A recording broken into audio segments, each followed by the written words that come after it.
Coming up, Alabama has some critics to shut up and another serious accusation against Butch Jones. We'll talk about it all next right here on AT&T SEC Country Live.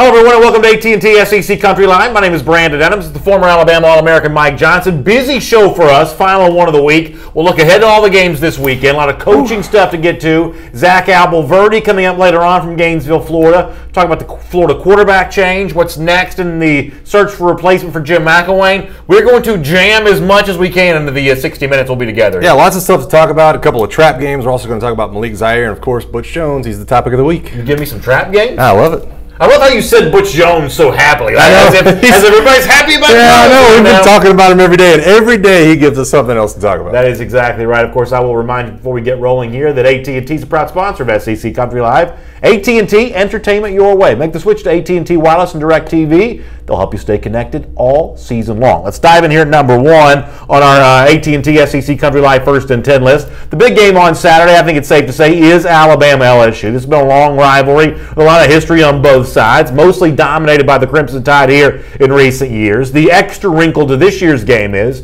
that Alabama will play it as the number 2 team in the country according to the College Football Playoff Selection Committee after being ranked number 1 by both the AP and the Coaches Poll for the entirety of the season. Now, when you ask Alabama coach Nick Saban this week about his ranking and what that means, he'll try to tell you that he's not even paying attention to this whatsoever. Here's what the coach said yesterday. You know, I hadn't really thought about it, to be honest with you. I didn't even know we were number 2 until just a little bit ago. That's how important I think it is. I would rather our players not be thinking about it. I would rather them not be talking about it. I'd rather them be thinking about what they need to do to play well in this game. You know, it's like getting on 2/3, 3/4 of the way up the mountain, and you're standing on an icy slope, and you're worried about some airplane flying by and you fall and bust your ass. I mean, that's basically what's equivalent, rather than focusing on what you need to do to keep climbing. Coach Saban, the language, please. I mean, this is a family show after all. So not a real big surprise there that Saban says he's not paying attention to this stuff, not worried about this stuff. But is there an angle from which that maybe Saban or people who care about Alabama should be concerned? The criticism of Alabama that it's undefeated, playing LSU as a 3-touchdown favorite, but hasn't really beaten anybody so far this season. Let me give you an example of that from Joel Klatt, an analyst for Fox Sports, who was on Fox Sports, I guess FS1 this week, and boy, he really rips into Alabama for its schedule. Does that change the perspective of Saban? Should it? Here's what Klatt had to say. Speaking of Alabama, it's so interesting how they're viewed because they are given the benefit of the doubt, which is fine. They've been dominant. I have them right up. They have looked like the best team in the country to me. They're the most balanced team. They have not shown the weaknesses. Now, their schedule, it's been atrocious. And if you're going to knock Wisconsin for not having played anybody or their schedule is no good, then knock Alabama, right? Just have the same consistency.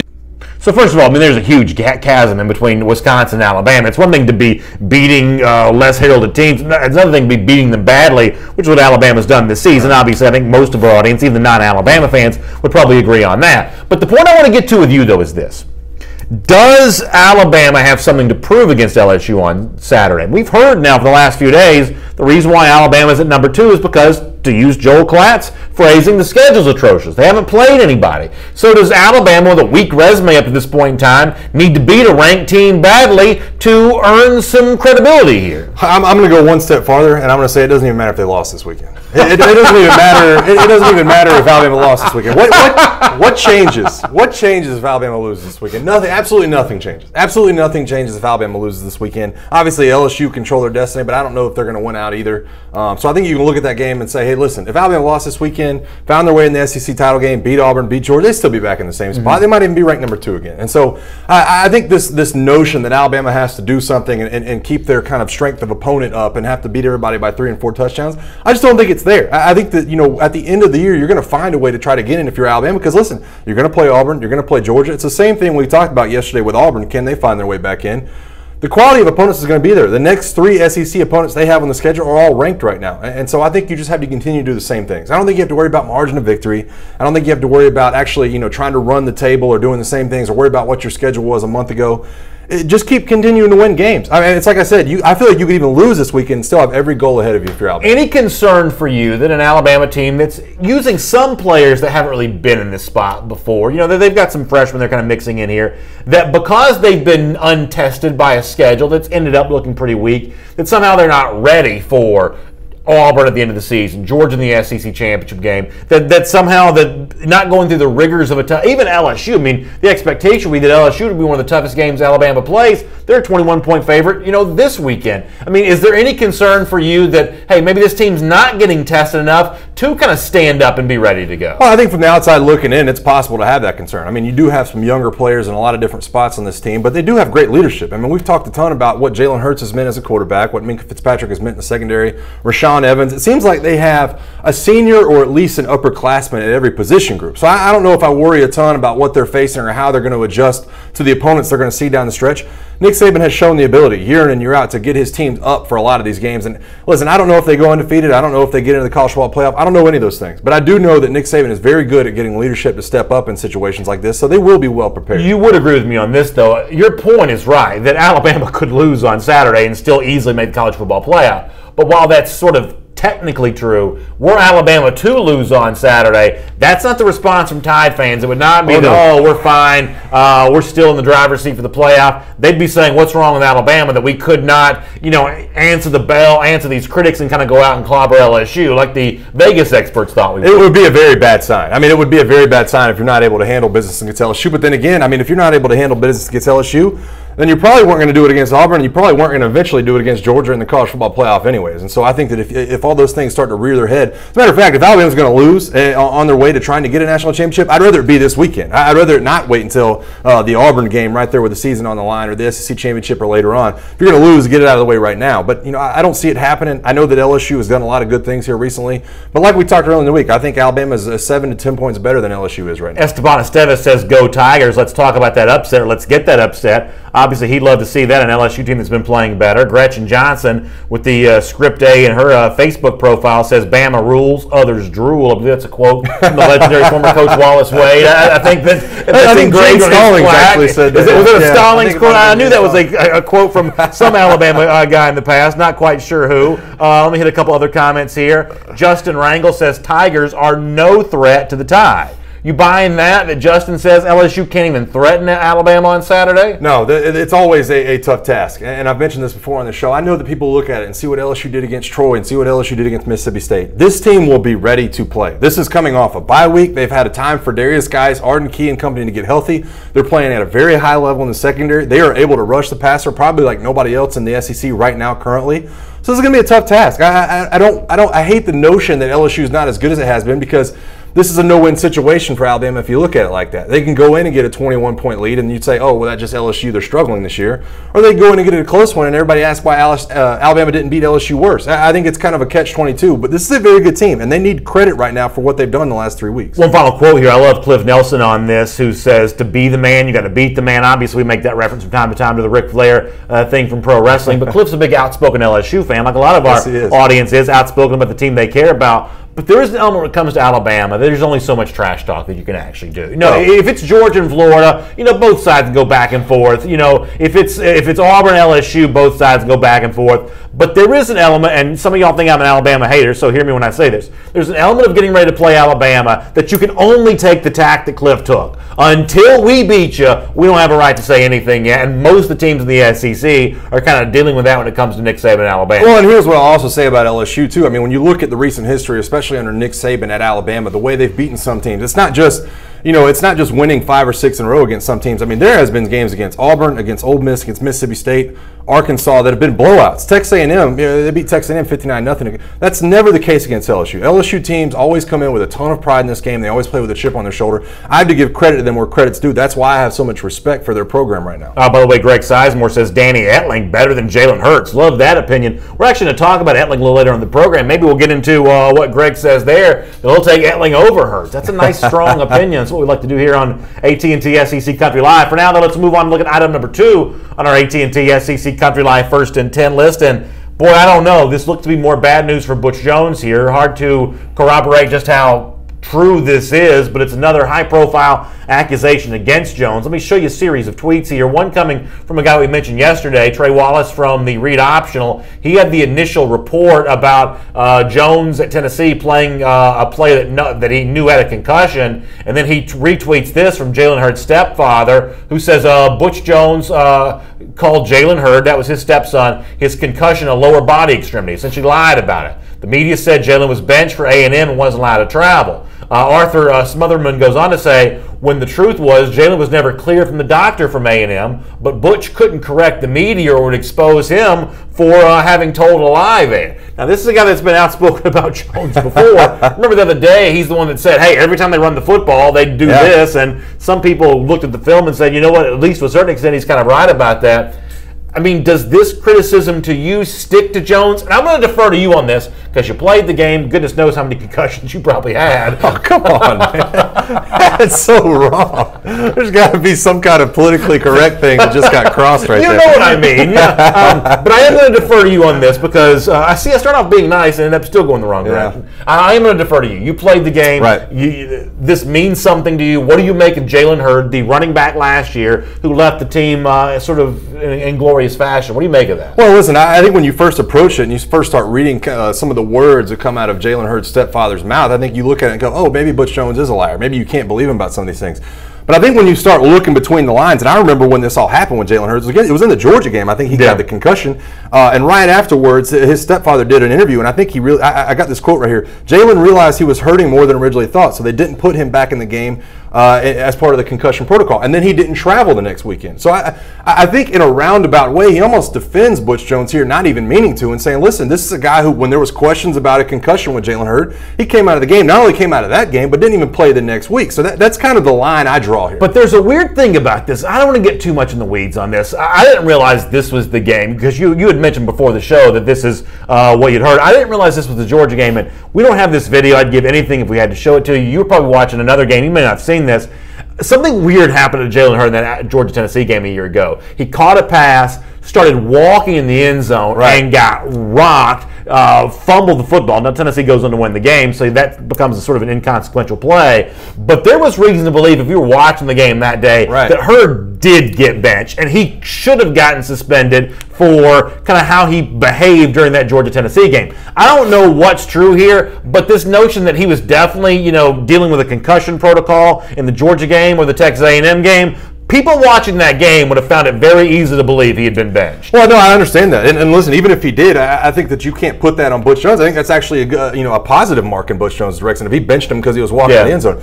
What I'm trying to do here is punch holes in this guy's story that, this guy doesn't take concussion seriously. Yeah. Or if we're going to approach it from that angle, I think we've learned a little bit more to the contrary after this statement, because I think that obviously he took this, Jalen Hurd's concussion to a big deal. If anything, he was protecting Jalen Hurd from all the media backlash that maybe he got benched from being lackadaisical.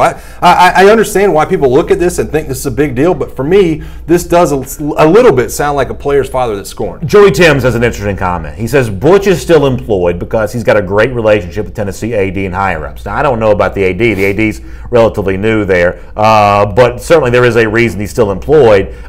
He goes on to say, though, he's not going to return next year, and he probably already knows this. Joey, I think there's a chance you're right about that. Yes. Butch Jones may know now that he's not coming back next year. Tennessee administration may know now that he's not coming back. But here's the problem.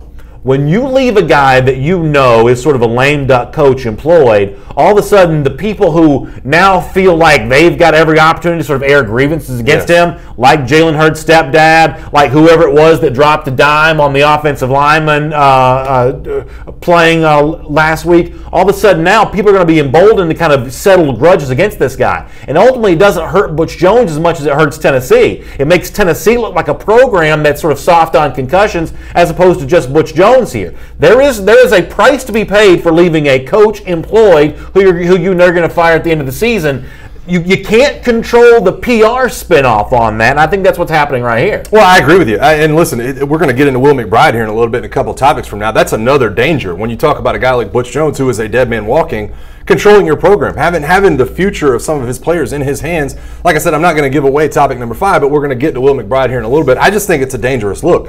I think that if you're Butch Jones and you have already been fired or have been removed from that job, which I'm not so sure that he hasn't. I think that obviously a lot of people have been talking that he's been informed that he is leaving. But I think you have to make the move sooner than later. I think you cannot allow Butch Jones to stay in that head coaching position and start to rile things up. I think that obviously he's going to continue to recruit, but you've already seen some of the fallout from the recruiting. I think it's a very dangerous situation for John Curry to put Butch Jones in. Some of y'all ripping George in the comment section. We haven't even talked about George yet. People already...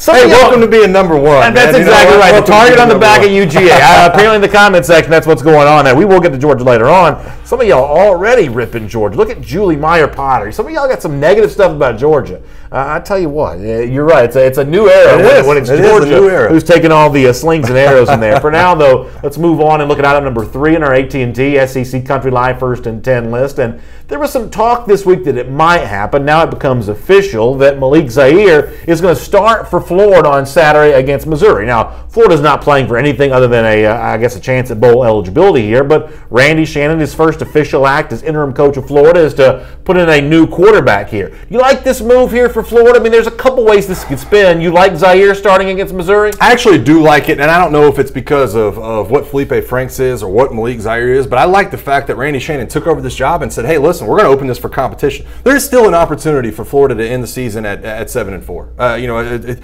Because I think when you look at their schedule and look who they're lining up against, they're going to be underdogs against Missouri. They're going to play South Carolina. They have a chance to possibly beat Florida State for the first time in a while. And I think that's a big deal to a lot of kids in these programs. I think that once you get the right guy in place, opening up some of the competition is going to be a big deal. Try to finish as strong as you can. Randy Shannon's gone in there and shuffled the deck.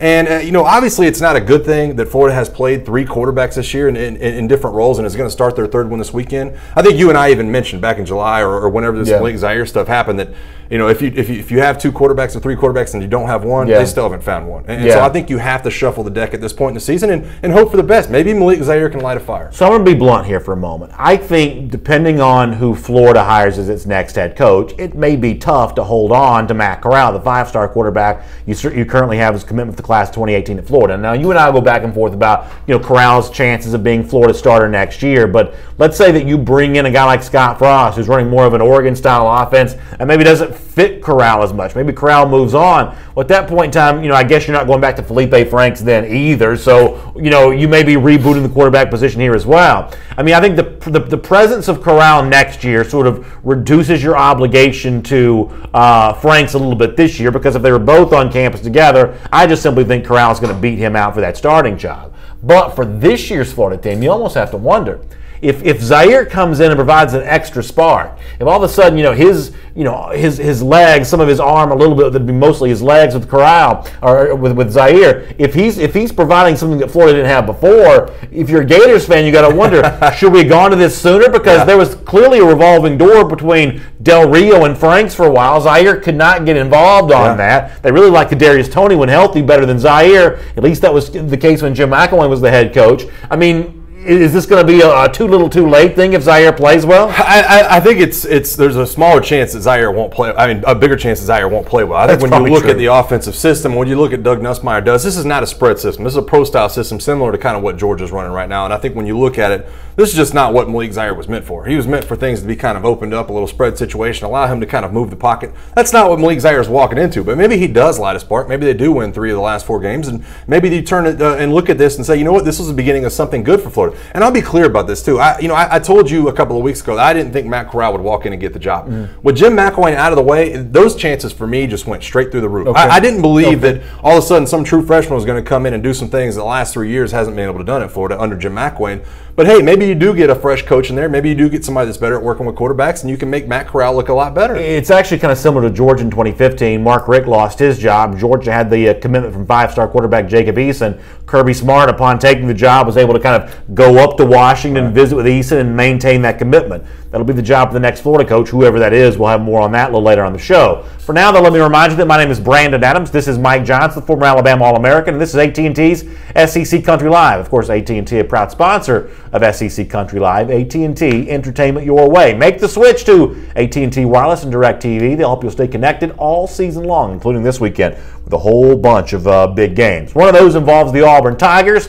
let's make them the subject of item number 4 on our AT&T SEC Country Live First and 10 list. And I thought that Gus Malzahn, when he met with the media this week, I thought he set the stage for what's going to be an interesting next few weeks for the Auburn Tigers, talking about how the month of November, Texas A&M this Saturday, Georgia the week after that, Alabama to close out the season. This is where Auburn as a team is going to prove itself, and Malzahn seems to think his team's ready for it. Take a listen. This is a time of year that if you got a chance to be a good football team and do special things, you play well as a team. I think we're in a good spot. We got to go out there and do it, and we're playing a very talented team on the road, so we're going to expect their best. We know we have to play well to win. So obviously Auburn, Texas A&M is an interesting game. I want to get to that in a moment. But there's a specific question I want to ask you about what Malzahn talks about there, that big stretch coming up November. Is Jarrett Stidham ready for this? I thought that Lauren Shute had a great piece at SECCountry.com kind of looking at Stidham the leader, looking at him going back to the state of Texas here this weekend, a state that he's obviously well-liked. He was a Baylor player at one point in time, thought about going to Texas A&M. Lauren's piece on Stidham was good, and in reading it, I'm reminded, he's having a better year than I've probably given him credit for, even though I was high on Stidham at the beginning of the year. I just got down on the Auburn offense after it couldn't move the football in the fourth quarter against LSU. Kind of a long-winded way of asking you, is Stidham ready for what Malzahn just described, a tough stretch in which Auburn could really prove something positive? Is Stidham the guy that's going to lead him through that? I'm not worried about Stidham at all. When you talk about the Auburn offense, when you talk about the running game, when you talk about the loss of Ken Petway and Kerryon Johnson, I think that's all fine. I think Stidham has approached every game with the right demeanor. I think he's the right quarterback. I think he's extremely talented. I don't know if Gus Malzahn and Chip Lindsey are ready for this November stretch. I think when you look at the way they've been able to counteract some of the problems they've had in the backfield with LSU's pass rush, with Clemson's pass rush, with their lack of ability to kind of make changes at halftime.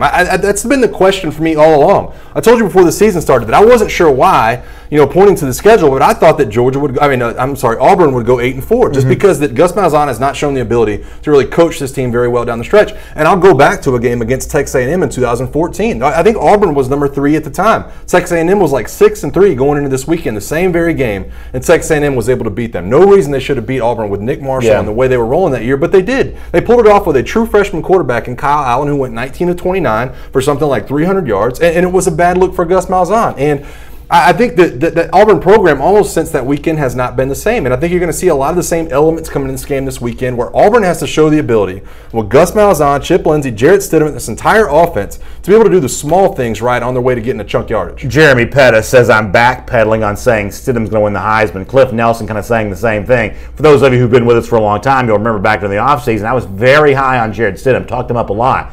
My issue with Stidham is not with Stidham. My issue with Stidham is kind of going back to something you were just kind of alluding to a little bit, which is I don't like the makeup of this Auburn offense. Gus Malzahn sold us a bill of goods. Yes. Gus Malzahn told us all summer long this was going to be Chip Lindsey's offense, and he was going to be the guy that had the full autonomy to kind of run the thing the way that he wanted to. I mean, you watched the LSU game. Did that look like Chip Lindsey getting to do what he wanted to do, or did it look like Gus Malzahn kind of showing that same conservative tendency in big moments that he's kind of shown in recent years when Rhett Lashley was his sort of token offensive coordinator to simply do Malzahn's bidding here. My problem is not with Stidham. Stidham is as good a quarterback as I thought he would be. I'll talk to you about some of the numbers in a moment. My problem is how Chip Lindsey and Gus Malzahn have used it. I completely agree with you. I think when you look at Stidham, he can't be faulted for some of the things that have happened.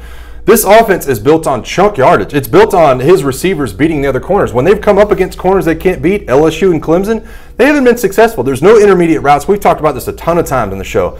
Chip Lindsey and Gus Malzahn have not shown the ability to get the small yardage, get the side adjust, get it out of Jarrett Stidham's hand when there's pressure coming. I guess they just don't have an answer for it. They're not sure what to do. Jarrett Stidham's been running for his life at times, and he has not looked like he fits well within this system if he can't run. Listen, let me give you these numbers. Here's Stidham.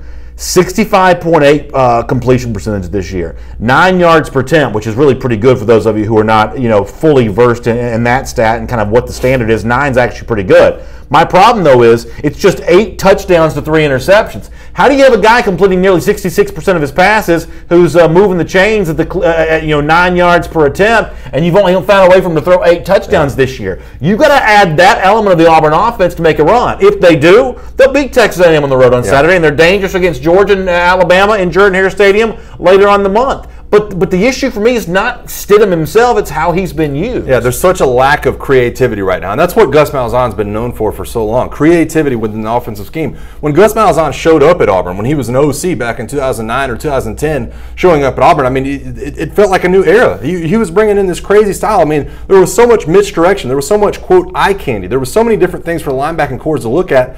You just haven't seen it this year. I mean, you haven't seen some of the things that he's been known to kind of grow and love as an offensive coach.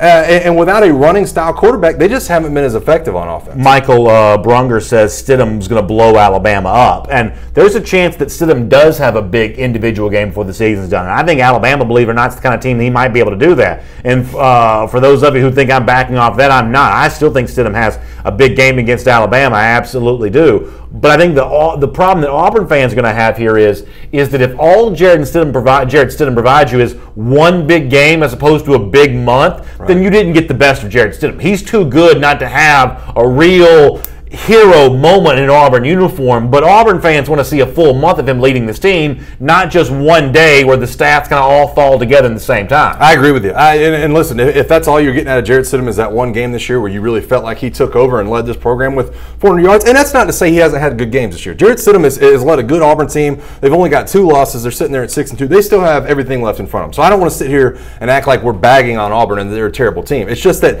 it hasn't been what we thought it would. And Gus Malzahn's reaction with Jarrett Stidham at the helm hasn't been what we thought it would be as well. And I'm not sure what the hang-up is, but there's something between Chip Lindsey and Gus Malzahn where they've got to get straightened out and allow Jarrett Stidham to do the best of his ability. Yeah, I completely agree with you on that. I think you're 100% right. All right, coming up in just a moment, we're going to take a look at the SEC slate this weekend from a point spread perspective. Some of y'all think you know better than us on that. We'll give you a chance to prove just how right you are in just a moment. Before that, though, let me set up topic number 5 on our AT&T SEC Country Live 1st and 10.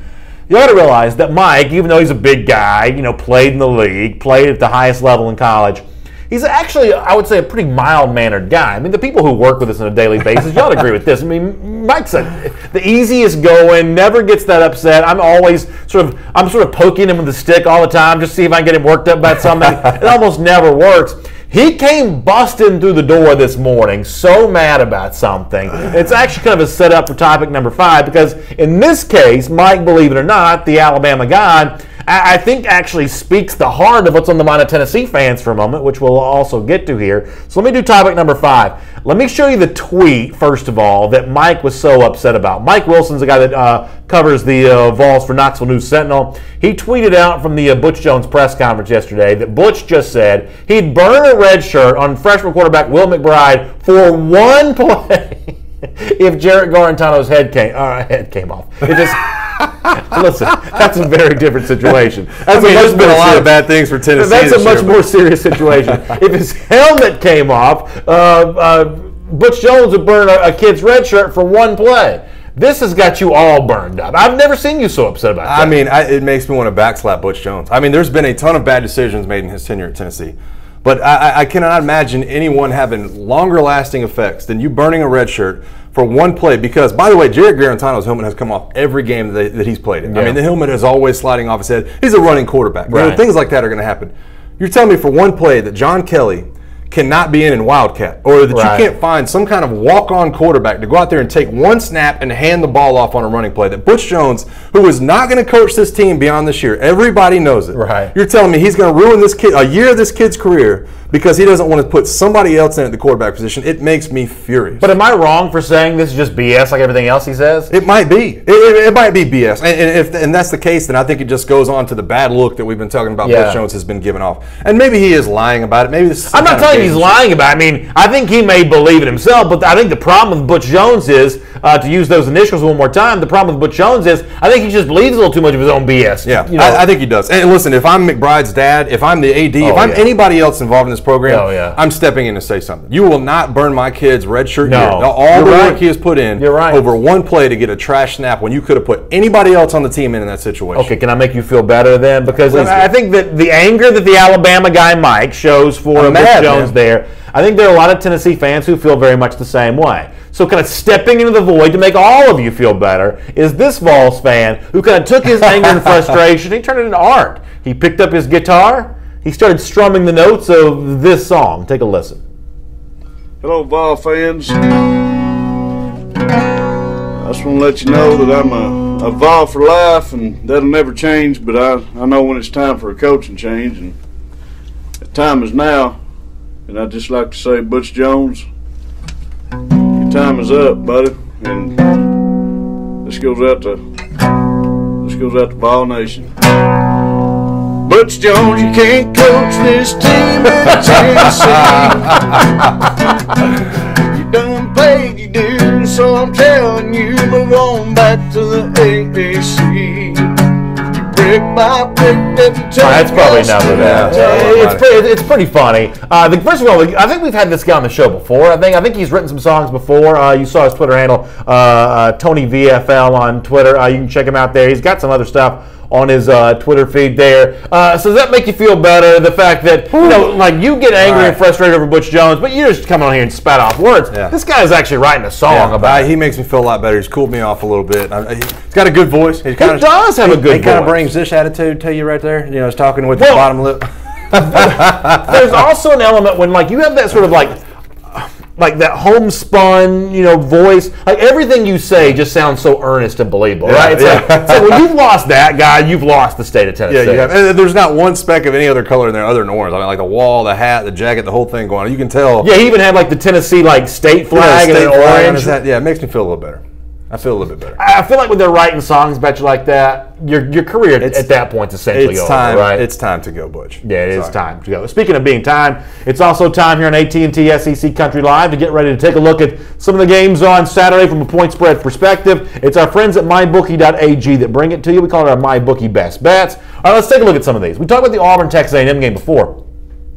How about Auburn here being a pretty big favorite in College Station? Now, Aggies are terrible at home. They got clobbered by Mississippi State the other day, so I'm not quite sure what that even means. But is that too big of a number for Auburn on the road there? I don't think it's too big a number at all, and that's what's so frustrating about Auburn. They have the talent defensively. They've got all the talent offensively to get this thing done. That's why I'm always asking questions about Gus Malzahn. But when they are hitting it well and they're doing the things they need to do and they've had time to prepare and they look like a team that knows what it's doing in the second half, that 15 shouldn't be a problem for them. It's when Gus Malzahn sticks his nose in there and can't get all these plays run that he needs to be running when they struggle, and I don't think that happens this weekend. Be careful, Mississippi State with UMass on Saturday. Played close against Tennessee early in the year. Actually beat Georgia Southern the other day, 28 points though. Don't care much about that. There's no way Florida's losing Missouri. I know Florida's got Randy Shannon at coach, Malik Zaire at quarterback. They're not losing to Missouri though. Missouri's terrible. There's a possibility they lose to Missouri. I mean, I don't think it's going to happen. I would pick Florida in this game plus the points. But when you look at this, when you look at what Drew Lock's done offensively,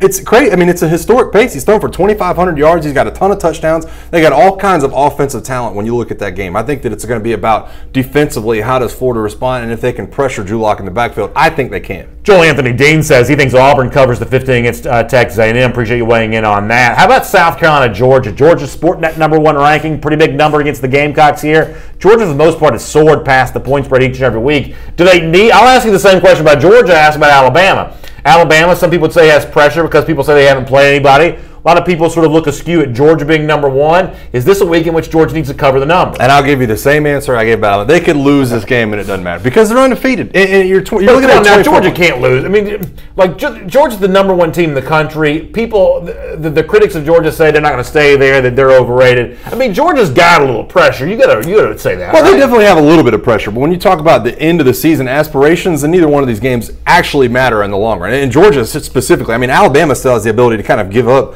the Western Division to LSU. That's not going to happen with Georgia. And I think that they win this game handily. 24 is a big number for me. I think that Will Muschamp has that defensive line playing at a decently high level considering how young they are. So they're going to be in for the fight. And you and I talked about it. Anytime you have Jake Bentley taking the snaps from center, you have a fighter's chance. You have a puncher's chance. He's going to be able to do some things and create some similar to the way Shea Patterson is when you look at lines. I think that you always have to add a touchdown or two when you're talking about those guys. All right, let's see the rest of these lines here. Ole Miss, Kentucky. Kind of interesting here. Ole Miss, I believe they may have just packed it in after losing the game to Arkansas last week. I actually like Kentucky minus the 3.5 right there. I like Kentucky too, and it's all, to me, this is going to be about who scores first and who scores early. I think if Kentucky gets on the board early, if they're able to put up a 10 spot in the first quarter, then I'm with you. I think Ole Miss has packed it in a lot of times. They're going to be starting Ta'amu in the backfield again, and it's just going to be a tough ladder to climb for them. Those are our MyBookie best bets, brought to you by our friends at MyBookie.ag. And listen, we're in the month of November now, and that means holiday season. It means, listen, you got a lot of parties you're going to, you got to buy gifts. The problem is having enough money to do all this kind of stuff. That's where my friends at MyBookie.ag come in, because you can actually be a big winner with MyBookie and have a chance to sort of do all this holiday stuff that you need to do anyway. So while you're going to the parties and buying the gifts and hanging the tree, don't forget to get some bets down on those football games. But this time of year, it's not just football, it's basketball, it's hockey, it's everything else. You can bet the over-under, you can bet the side, you can do the total, you can do kind of anything there for you at MyBookie.ag. But right now, there's even better offer for our SEC Country Live viewers. If you'll use the promo code SEC Live, that's the promo code SEC Live at MyBookie.ag, your first deposit can be matched up to 50%. So you play, you win, you get paid. MyBookie.ag. They bring the MyBookie best bets to us each and every week here on SEC Country Live. Go to the website, MyBookie.ag. Use the promo code SEC Live. You could be a big winner. With that, let's get back to our first and 10 here on our AT&T SEC Country Live program here today. Let's move back and discuss a little bit more about the Alabama-LSU game. And, I want to talk about Danny Etling here for a moment, because I thought that Danny Etling, for topic number 6 on our AT&T SEC Country Live first and 10, I thought he had some interesting things to say this week about his approach going into the Alabama game on Saturday. And what's interesting here is, maybe you'll disagree, I think from a mindset perspective, he's probably in a pretty good place for this game. Let me let you hear what he had to say, and let's talk about this. Here's Etling. Is that something that you think about, wanting to have that big game and that breakout performance? Not really. I just kind of want to do my job to help this team win, and whatever that may be, whether it's throwing for a bunch of yards or making the right decisions and getting us in the right play and making sure we run the ball effectively, or I don't really focus too much on what stage or what I'm doing, as long as I'm doing the right thing for the team and doing my job on every single play, and everything else just kind of takes care of itself. So that's a relatively benign quote from Etling, but the truth is he's actually having a better year than people like me gave him credit for before the season. And even during the season, you sort of look up and you realize, oh man, Etling's actually having a pretty efficient year. He's the best quarterback LSU's had in a long, his season this year is the best season LSU quarterback has had in a long time. A guy in the comment section a little earlier said he thought Etling would outplay Jalen Hurts on Saturday, but here's where I think things are kind of interesting for Etling. Even if he doesn't, it's not like anybody's expecting that much from him. This is almost an all-gain, nothing-to-lose type moment here where, LSU's a huge underdog. Alabama's getting all the attention. LSU, the attention's paid to, guys like Darius Guice. I mean, Etling gets to sort of sneak into this game in Tuscaloosa on Saturday. I feel like he's actually in a pretty good spot, but is he good enough to do anything about it, to take advantage of the opportunity that's available to him? Yeah, to me, when you look at it, I think Ed Orgeron's put as much pressure on him as anybody. When you look at Ed Orgeron's comment from back in September or August or whenever it was before the season, he was talking about Danny Etling kind of needing a marquee win for people to kind of look at him differently. And I remember Ed Orgeron talking about Danny Etling after the game last year against Alabama. He said that he wasn't sure who that was playing quarterback, and he said Danny Etling almost looked like he was nervous to get hit. Danny Etling has had a much better year. I mean, you talked about the yards per attempt a little bit ago. 9.4 for Danny Etling right now, and when you look at it, 9 touchdowns, 1 interception, that's the same line that Jalen Hurts has. So I think you do have to look at him a little bit different. But when you look at last year's performance, 11 of 24, 92 yards against Alabama, he's got to show up in a bigger way. He's got to get his feet set. His offensive line with 2 true freshmen have to block for him. It's going to be a tough task. So I'm not going to put it all on Danny Etling's shoulder and say he has to play a certain way. I think it's going to be on Darius Guice and this defense if they're going to win the game, and Danny Etling's going to reap the benefits. But that's kind of the point that I'm making here. You're right. If LSU were to even be close in the fourth quarter, I'm talking about within a score of winning this thing with 5 minutes to go, it is way more likely to be because of the defense and way more likely to be because of Darius Guice. We're in agreement on that. But that's another reason why if you're Danny Etling, you probably show up on Saturday with a little less butterfly in your stomach. I mean, the truth is, guys like me don't expect Etling to play well in this game. And people like me that are kind of all over the country, to the extent they kind of are tuned in and watching this game, no one expects anything from Etling. Isn't that kind of a good spot to be in? I don't know, because if you're a quarterback of a team like LSU that is trying to climb back, that has done some bad things, I think you do feel a lot of that pressure from the fan base. Hey, you know what? We know that this is going to be a tough game, but man, if you could go in there and beat Alabama and Tuscaloosa, that would really make the season. And maybe he is hearing a lot about that. Listen, when you look at the LSU quarterback since 2011, 52%, 6 interceptions, 130 passing yards per game. Just hasn't been very good. And so that's what I mean. I don't want to say that Danny Etling has no pressure because nobody will think less of him if they do lose this game. But I think he is hearing the whispers of saying, hey, this would be great if you could pull off the upset. And I think that he feels a lot of that pressure on his shoulders. 7 points with 7 minutes to go. Can you give me that on Saturday? Is this a 7-point game with 7 minutes to go?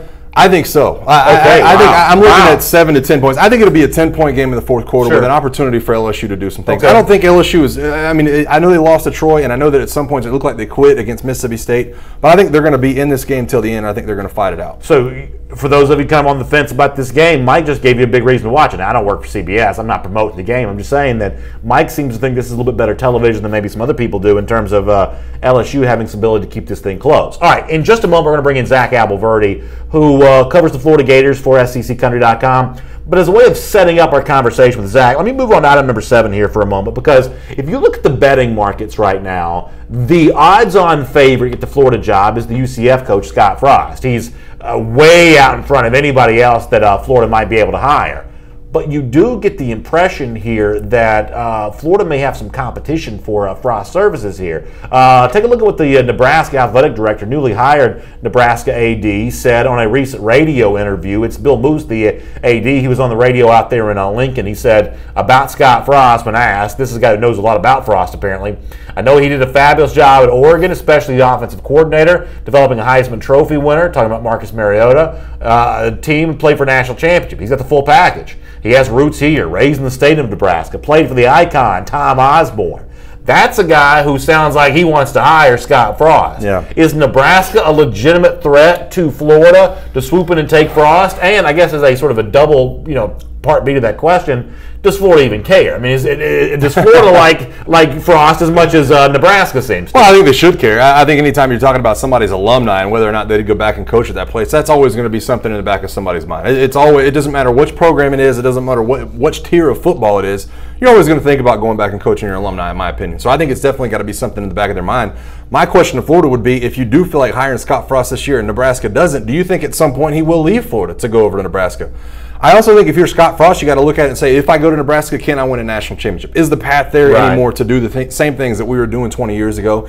I don't know if it is. I think maybe when you look at Nebraska, that door has closed. But when you talk about him being an alumni and a guy that graduated from there, he might be willing to take a risk. I know the money might be different. Listen, Bill Moose is the second highest paid AD in the Big Ten, so maybe that kind of takes it out of it. But I think if you're Scott Frost, you have to look at it and wonder which place you can have more success at and whether or not you'd be willing to go home. Jamie Bailey says Nebraska is for sure a better job than Florida. Come on, Jamie. Now, Jamie's a big Georgia fan, so I think that's where he's coming from on that. I actually agree more with Steve Weaver, who says the Cornhuskers' time has ended. Why would anyone want to go to Nebraska? I mean, it is true that if you want to win a national championship, you're not bringing players to Lincoln, Nebraska anymore. It's freezing cold in the winter. The days of Lawrence Phillips leaving California to go to Lincoln are just over. Well, listen, and I think that this Scott Frost might be Nebraska's last gasp at really getting a national championship. You're right. I mean, if they're able to hire him, then all of a sudden things look up. If you're not able to hire Scott Frost, a guy that went to Nebraska, then, I mean, you might as well start running the triple option in my mind. Yeah, you might want to go to Ken Niumatalolo or another guy like that and kind of, blow back about 30 years and try to start over. That's a good point. Let me go to Gainesville, Florida here. Welcome in Zach Abolverdi to AT&T SEC Country Live. And Zach, we'll do the coaches stuff in a moment. I want your thoughts on Scott Frost and everything else. Let me, though, I guess first begin with this. The changeover this week, quarterback to Malik Zaire, is this too little too late? Is this what an interim coach should be doing? I mean, what's the reaction in Gainesville to Zaire getting a chance to play in Columbia, Missouri? From a lot of Florida fans is probably about time. I think for many of them that have seen this 3-game skid that the Gators have been on, and just the way that Felipe Franks has struggled, it just really hasn't made any sense that why wouldn't they go to this guy that they brought in as a graduate transfer to be a veteran presence, to provide leadership for that group, and especially the way that they've played offensively. It was just kind of I was dumbfounded why Jim McElwain and Doug Nussmeier did not turn to him much earlier. We'll find out, what he can do now with a full week with the first team and an opportunity to start his first game of the season. But the way that he led that offense, provided them a change-up, I think Randy Shannon absolutely had to make this move. And it is a chance, Brandon, for him to kind of put his stamp on the offense and show what he can do as the head coach. Let me ask you something right now, because this is a topic we were talking about earlier. I mean, Malik Zaire starting as the starting quarterback, I mean, how does that change the offense? Now that Jim McElwain's out of the way, this is Doug Nussmeier's deal. He's going to be in control of his quarterbacks. Does this change the philosophy at all? I mean, do you think there's going to be any different plays kind of put out there? What do you expect the offense to look like this weekend? Yeah, I do think it's going to look much differently, but more than anything, it's just they are two different quarterbacks, and their skill sets and where they are in their development, it's just two different places. I mean, the things that Felipe Franks struggled with and what was holding him back under center, I just think that Malik Zaire is not going to have those issues. We saw in that Georgia game, first of all, how much better he's gotten since the season opener against Michigan when he got some action in the second half and really struggled. We saw how much he's gone, how far he's come along with all these weeks of preparation and the time that he's put in. I just think that when he gets under there, you really saw his dual threat ability, his ability to improvise, to move around in the pocket, and the biggest thing, to see the field, to look downfield and keep his eyes on his receivers. He showed that he can go through progressions. He showed that he can make something out of nothing. And more than anything, he just showed that he can bring some fun and excitement to that position, which Florida has been lacking all season long. We were talking before you joined us about Scott Frost. He's the betting favorite to get the Florida job. There was an SB Nation report that Florida's in-house favorite was Dan Mullen, who may not even be interested in the Florida job. I mean, you're there every day. Do you get a sense that there is a direction that Florida's leaning? Is there a people's champion in Gainesville, a guy they want, fans want more than anybody else? I mean, what is the status of this coaching search at the moment? Yeah, it's interesting that you mentioned the fans, Brandon. I think right now, and I can't remember this, in the previous coaching searches, there seems to be a unanimous support for Scott Frost from Gator Nation, from the fan base. I think from former players, from analysts and stuff that you talk to. It just seems like it makes too much sense. But at the end of the day, when you look at what he's done at UCF, when you look at his pedigree, when you look at his track record, and just kind of what he would offer and the way that he would run the program, I think it is kind of checking a lot of the boxes that Scott Strickland is going to be looking for in this next hire. But look, there's a really good pool of prospect. There's a lot of young, offensive-minded, innovative coaches out there. I don't think that they're just going to go after one guy and not look around. But from in Gainesville, that's been the talk all week. I think the other guy is Willie Taggart of the Oregon and former USF coach. I think that he makes a lot of sense. He's also a former quarterback with the background, has a little bit more of a head coaching experience certainly than Scott Frost. But the way that his offense is performing at UCF, the turnaround that he's had at that program, I just think that right now he's the hottest coach in the country. Hey, Zach, always great to have you on AT&T SEC Country Live. Really top-notch information. We appreciate your time. We'll look forward to reading a bunch more from you as Florida tries to hold on to this 2018 recruiting class there as well at SECCountry.com, and then talk to you again here very soon. Absolutely, guys. Thanks for having me.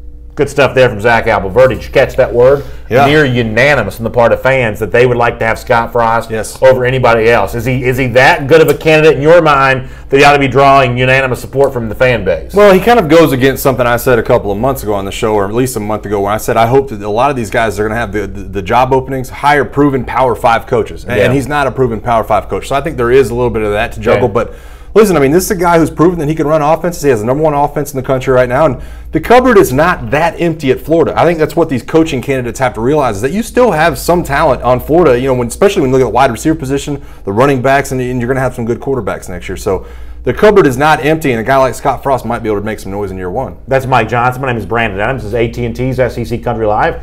AT&T, entertainment your way. Make the switch to AT&T Wireless and DirecTV. They'll help you stay connected all season long. Let's get connected now with item number 8 on our AT&T SEC Country Live First and 10 list. And we were talking about this on Dog Nation Daily, my program in the mornings for the daily podcast for Georgia Bulldogs fans. We also air on Facebook Live as well. The truth is, I don't even know when to call it a podcast. We got like 9,000 ways the show is accessible now. But nonetheless, we're talking about Georgia. And, I thought that Sports Source Analytics, kind of a cool sports data site, do a lot of college football data, provide some numbers to the College Football Playoff Selection Committee. I thought they had a kind of an interesting tweet yesterday looking at what wins games in college football. More than 3/4 of the time, the team that gets the most sacks wins that football game. More than 2/3 of the time, or 2/3 of the time, I should say, the team that gets the most tackles for loss wins that football game.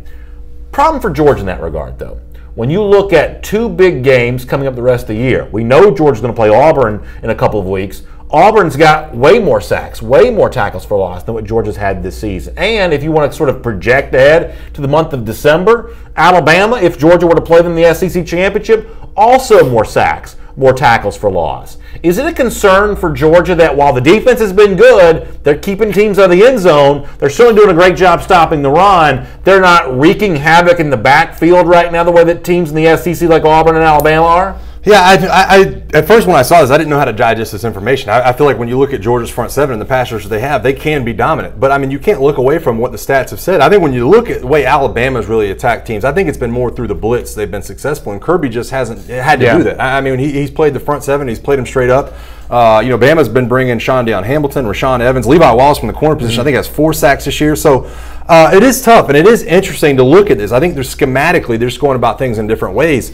When you do sit there and kind of look at Georgia's sack totals, I think you have to look at who else is surrounding them as far as the SEC in the country go. I mean, when you look at 73rd in the country right now, they are in sacks, tied with Army, tied with Baylor, and tied with Tennessee. And so I understand that it is different schematically, but I think, a 5%. It's also different who you're playing against. It is very different who you're playing against. And so I think that you can look at this and say this might be an issue, but right now for Georgia, I just don't feel like it is. I think that Kirby Smart, when it comes time, can pull the trigger, can send some of those linebackers that have been so good this year. You mentioned a schematic approach, and you just sort of touched on that right there. Kirby actually a few weeks ago talked about this, about what he's seen from his pass rush and kind of the coaching technique and tactic that he and Mel Tucker, the defensive coordinator, employ try to get some of those sacks. Here's what Kirby said about that and the level of satisfaction he has with how that group's performed this year.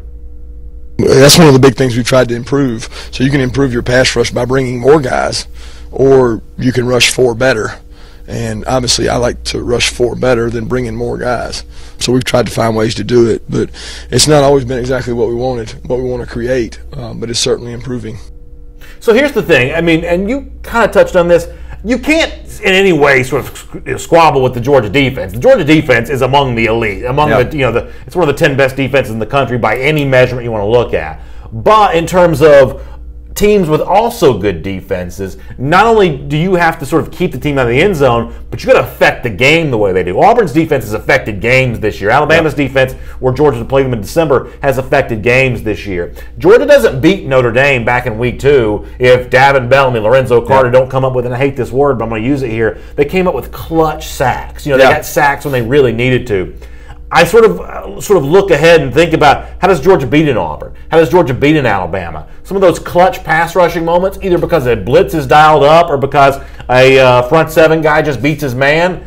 Georgia's going to need some more of that if it wants to beat Auburn on the road and Alabama in the SEC championship, I believe. I agree with you. And I think what's nice for Georgia fans right now, when you look at the personnel, they have the personnel to be able to get this done with the front 4. I mean, the sacks aren't getting there right now. That's because I don't think they've had to. I think they can kind of sit back and play contain a lot on the edge, kind of pressure the pocket, push back, make the quarterback uncomfortable. At some point, though, you do have to start rushing the edge. You have to start kind of bending the edge around the corner. I think that's going to be incredibly important when you look ahead of the Auburn game. I think that making Jarrett Stidham uncomfortable, we saw in the Clemson game and the LSU game, making Jarrett Stidham uncomfortable in the pocket is going to be number 1 when Georgia lines up against Auburn. And I look forward to seeing what Kirby does blitz-wise to be able to put more pressure on that Auburn offensive line. Now, Desmond Collier says, don't forget about all the injuries in UGA's front 4. They're just now getting over. That's right. Trent Thompson missed some time. He's back now. I'd say that for now, Georgia going into its 9th game of the season is about as healthy right now as any team could hope to be. I mean, that's one of those interesting things about Georgia being number 1. They have the Lady Luck from an injury standpoint kind of shining down on them right now. Yeah, I know. It's been incredible this year when you talk about some of these teams. And I'll just say this about the sack total before we move on. Alabama last year was 14-1. They had 54 sacks on the year. And so you have to look at 50 plus 2 years in a row. Yeah, and I think you have to look at that as being one way that you can affect a lot of these teams defensively. Right now, Kirby Smart just haven't felt the need to. But like I said, I think they still have the personnel to be able to get it done when the time comes. Let me squeeze in, though, a comment on that point, though. Jeff Hefner says Kirby's model his program like Saban's, and you say you think Georgia's got the personnel to get it done. Here's the one way, though, in which Georgia is not quite Alabama yet. It is that personnel deal. Yes, you've got Lorenzo Carter, former 5-star in his senior year. You've got Davin Bellamy, who's probably outperformed his recruiting profile. You've got some guys, but it's not the same level of depth. Look at those 50-plus sack years for Alabama. You're talking about, one guy gets 10, a handful of guys get a few. I mean, you had a lot more guys getting sacks. Georgia is more talented than almost any team in the country, but there is still that moment in which Georgia is probably a notch below Alabama in terms of the sheer number of guys Alabama can rush the passer with. Well, I think when the year started off, you can definitely look at that. When you look at what Alabama lost from the draft last year in terms of their pass rush, when you look at the Week 1 matchup against Florida State, losing Anfernee Jennings for a couple of weeks, they lost Terrell Hall and Christian Miller for the year. I think that's why Nick Saban has gone with the model where, hey, we're going to blitz these cornerbacks, we're going to blitz these linebackers from all over the place, we're going to bring 2 in 1 gap, and it has paid off with sacks. Right now, I think the front 4 is just as good right now at Georgia, but they just haven't had to go there and haven't felt the need to rush those passers from the middle linebacker spot. All right, let's move on here and remind you that's Mike Johnson. I'm Brandon Adams. It's AT&T SEC Country Live, AT&T Entertainment Your Way. Item number 9 on our AT&T SEC Country Live First and 10 list, and this is kind of a weird talking point here over the last few weeks. We've been following this. Haven't really had much time to talk about it, but it seems like there's some sort of growing debate about SEC coaches moving from one job to the next. So much so that it now seems reasonable to ask, is the next Arkansas coach coaching on one of the 2 sidelines in College Station, Texas this weekend? Let me first show you what Pat Forty from Yahoo Sports wrote in one of his weekly columns this week. He says it seems that Kevin Sumlin's time at Texas A&M is done. Ugly fallout from season opening loss to LSU pushed both sides to the breaking point. He is 84-41 record since being there. Excellent ties in Texas with recruiting. He's going to work again, and he predicts maybe at a place like Arkansas. But the only way that Kevin Sumlin can get the Arkansas job is if Gus Malzahn doesn't take the Arkansas job. Paul Feinbaum on his radio show, or actually not his show, he was on WJOX in Birmingham. He said if given the opportunity to go home, Malzahn's from Arkansas, where he can escape Auburn, the turmoil that's around that athletic department, and the immediate shadow of Nick Saban, meaning not have to be his in-state rival. The expectations at Arkansas are, hey, if you have an 8-4 season, maybe win a bowl game, they'll throw you a parade. Auburn, 8-4 is going to get you fired. So Feinbaum thinks that Malzahn would like to be the next Arkansas coach. So I'm going to ask you once again, in College Station, is the next Arkansas coach coaching on one of these sidelines? It's very possible. I mean, I know you like wrestling. I mean, is this a loser leaves town match? This is I mean, the loser is this match. Is he the front runner for the Arkansas job? Yeah, exactly. I'm not quite sure what the wrestling storyline is, but there's definitely a wrestling storyline here that somehow, I don't know if maybe winning the game actually gets you more in line with the Arkansas job at this point. It might. And I think that really, I don't know if you could go wrong either way if you are Arkansas looking at it and possible, head coaching matchup. If I'm Jeff Long, I might be going down there to College Station this weekend to take a look myself. Someone 49-24, he's got a Heisman Trophy in his pocket. Malzahn 41-20 at Auburn, but he's won an SEC title. Yeah. So it would be interesting to see who they did pick in those matchups if both of those coaches were on the open market. But neither one of them are yet. And I honestly, I look at both of these programs, and I feel like both of these coaches deserve to keep their jobs. I know it probably won't happen. Yeah. And I know that A&M is not going to be satisfied with another 8-5 year and Auburn with an 8-4, going into a bowl game. But that's what it's looking like it will be. And so I think it's going to be an interesting decision for Jeff Long if they do decide to go on from Brett Bielema to possibly bring one of these guys in. And I think there's a very good chance of it happening if all that plays out. Scott Franklin says, hi, clowns. That's what he always calls us. He's got the clown emoji. Gus Malzahn's going to be the coach at Arkansas next season. I mean, listen, I think the Arkansas job is actually a better job than it's given credit for. I told you today, I think Arkansas is a better job right now than Tennessee is. You gave me a choice of being the head coach of one of those 2 places. I'd much rather be coach at Arkansas right now because of what Forty kind of alluded to. A guy like Kevin Sumlin who can recruit Texas, Arkansas is a place that geographically sort of makes sense to be able to recruit Texas at. From that standpoint, I kind of like Arkansas as being a program that could be a little better. And as Paul Feinbaum kind of pointed out in his statement a moment ago, it's also the kind of place where the expectations aren't quite as out of whack as they are at a place like Auburn. I mean, it's probably a pretty good place to work, isn't it? Yeah, I think so. I mean, heck, they're tolerating Brett Bielema. He's average as grits. I'm telling you. And I think Paul Feinbaum hit the nail on the head. I don't think for 1 minute that Auburn and Gus Malzahn are afraid of Nick Saban in Alabama. I don't buy into that. I know that a lot of Alabama fans might feel that way. I have never seen it that way. I feel like Gus Malzahn is a very dangerous counterpoint to what Nick Saban is doing there defensively. But I think if you're Gus Malzahn and you are given the ability to kind of move out from under Nick Saban's shadow but still stay in the SEC West at a place like Arkansas that you call home, I think that he would jump on that opportunity. And I think he would be a very good coach for Arkansas. All right, we're late like always. Let me just squeeze in this really, really quickly here. You said you don't think someone should get fired. I've supported someone. But I'm going to have to back off some of that. I mean, they got drilled by Mississippi State last week. It's a tough one. That's a bad game. Let me ask you this, though. If they beat Auburn this weekend, you think Kevin Sumlin's safe? Oh, then it gets a little crazy. I mean, at that point in time, who knows what's going on? He's pulled it off. Yeah, beating Auburn would be good, and then obviously that's a huge problem for Malzahn, who's going to, I think, beat Georgia. Loser leaves town, man. That's exactly right. That's actually a good point. I think Malzahn's going to beat either Georgia or Alabama. You can't bring him back. I tend to agree with it. All right, item number 10, speaking of Alabama, I thought that Carter the Power Bryant from our LSU podcast at SECCountry.com had a great question the other day. I didn't get a chance to listen to the episode, but I thought this was a really good question. How should LSU fans feel about Nick Saban? Most of the time, if you won a national championship for a program, you're revered. They built statues for you. Alabama's got a lot of statues for its national championship coaches. But it's hard to build a statue for Saban and LSU given the fact that he went to Alabama later on and sort of ruined the LSU program by a lot of head-to-head wins dating back to 2011, the national championship game. So if you're an LSU fan, you have fond memories of Saban, you're revering him as one of your program's all-time great, or is he one of the all-time arch nemesis of this program? I really don't know how I'd come down on this. I don't know about it either, and I was going to present the situation to you. I mean, imagine this. Now, Kirby stays for a couple more years, wins a national title at Georgia, goes to the NFL with the Dolphins, and come back and coaches at Florida. I mean, that's the only way I can present that situation to you. Yeah. Are you still feeling good about Kirby? I mean, even though he went to Georgia and he would be coaching at Florida, right, would you still love him for bringing a national title to Georgia? I think that the present state awareness would be the greater deal here. You'd be dealing with what's happening right now. Yes, the past is great, and you'll give him a thumbs up for that. But I'd probably be more involved in what's going on right now, which is the guy that's trying to take food off my table. Yeah, and I have to tend to agree with you. And I wouldn't hate on LSU fans forever hating Nick Saban. I would understand that. And listen, I'll be honest with you. I don't know that Nick Saban had the kind of success. When I look back at his record at LSU, I know it was good. I know he won a national title, 2 SEC titles. But I don't know if it was as dominant as he is at Alabama. I think he lost 16 games at 48-16 at LSU, and he's only lost 19 games in his entire 10 years at Alabama. Right. So, I understand what it is. I understand he got you to new heights. I still think LSU is feeding off those heights. I think it's a different program because Nick Saban was there. So you have to love the guy just a little bit. But I understand that when you've been beaten by him 5 years in a row, especially for a national title in 2011, you're not going to like him. We don't talk a ton of basketball on this show, but it's just like what happened at Kentucky. Rick Pitino won a national championship at Kentucky, became the coach at Louisville, and then on the internet what happened after that. But nonetheless, it's a very similar situation. I don't think Kentucky fans have very fond memories of Pitino, even though he brought them some really good years as well. Very similar situation. All right, before we're done here, we actually owe an apology to an SEC team. Uh-oh. We owe an apology. We'll do that for our Champion of Life here coming up.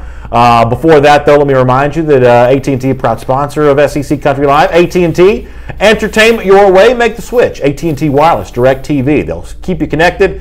Make sure you're getting all that college football information all season long. And speaking of AT&T, let's do our AT&T look ahead. Big full slate in the SEC. I think Auburn, Texas A&M at noon is a terrific game. Missouri, Florida, I'll probably still watch some of that. South Carolina, Georgia, chance for Georgia to sort of show off that shiny, brand new #1 ranking. LSU, Alabama, obviously at 9. What sort of sticks out to you about what's going to happen in the SEC on Saturday? Well, I think obviously big games for Georgia and Alabama, and also Auburn. I think that could be a game they could possibly lose. Let me tell you what else I'm going to keep an eye on, though. I mean, Tennessee is at home, favored by 5 against Southern Miss. Can you imagine Neyland Stadium absolutely burning down if they go into halftime or in the fourth quarter and they're down by points to Southern Miss? I'm telling you right now, Butch Jones might not make it out of the city. I hope that place is empty on Saturday. I do. I hope it's empty. That's such a bad look. I mean, I'm telling you, it would be bad for recruiting. It'd be bad for everything. I was thinking about that again before the show today. I am so on board with these Vols fans who say, I ain't no sucker. I ain't showing up to watch Butch Jones. The tickets have been bought, man. Show up and give them away to somebody. All right. Nonetheless, it's time for our Champion of Life. Speaking of Butch Jones, much like he's looking for Champions of Life here on AT&T SEC Country Live, we're looking for Champions of Life as well. And today it comes from a school that, as I said, we probably owe an apology to. Yesterday, we said that South Carolina didn't know how to have fun on Halloween. Our reason for feeling that way is a quote from Will Muschamp, who said it's red zone and third down day. It's not Halloween. That's what Muschamp told the State, the newspaper there in Columbia, South Carolina. But the SEC Network, though, did convince at least a couple of South Carolina guys, including quarterback Jake Bentley, to have a little fun on Halloween. Watch Bentley here for a moment. He's on that SEC SEC Network Film Room show. And watch Matt Stinchcomb get him here with a little Halloween surprise. Watch this, and maybe you'll think differently of South Carolina. Take a look. One of those haunted house guys, do you scare easily? I enjoy them. I enjoy going out and going to the haunted houses. I usually get through it just by trying to make fun of the guys. Really? Like, oh, you're scary. And I try to laugh my way through it more than that. Oh, shit! So listen, I mean, you got to give credit there. We said yesterday that South Carolina didn't know how to have fun on Halloween. That's proof they didn't. And I was actually watching the show last night. Bentley dressed up as a character and surprised Will Muschamp as well. So you know what? Muschamp, he plays coy, but they're having a little fun there. Well, I think we got to give a lot of credit to obviously SEC Network and Matt Stinchcomb too. I don't know that this was done by design. Yeah, I don't think it was Muschamp's idea. I don't think so either. Guys, I got a great idea for a gag. I don't think he's doing that. Yeah, maybe a little apology, but not a huge one for Will Muschamp. All right. Anyway, make sure you subscribe to our podcast on iTunes. It's a great way to listen to the audio version of the show. If you missed part of the video portion, you can also subscribe, give us a rating and review. It's a big help to us. And share this show with your friends on Facebook. Let them know. We're talking about the SEC each and every day here on AT&T SEC Country Live. Y'all have a great weekend. Enjoy the games. We'll be back on Monday, 3 p.m. Eastern Time for another episode of AT&T SEC Country Live.